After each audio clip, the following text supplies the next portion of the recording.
વાત છોટાઉદેપુરની કરીએ, જ્યાં મહિલા કોન્સ્ટેબલ હેડ કોન્સ્ટેબલ ₹2000ની લાંચ લેતા ઝડપાઈ ગયા છે। છોટાઉદેપુરમાં મહિલા પોલીસ હેડ કોન્સ્ટેબલ લાંચ લેતા સકંજામાં આવી ગયા છે। હેડ કોન્સ્ટેબલ અરુણાબેન રાઠવા 2000ની લાંચ લેતા ઝડપાયા।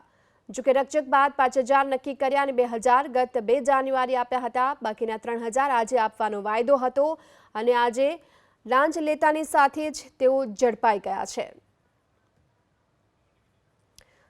ઘરકંકાસના કેસમાં પતિને છોડવા માટે માંગી હતી 10,000ની લાંચ। રકઝક બાદ 5000 નક્કી કર્યા, અગાઉ 2000 આપ્યા હતા।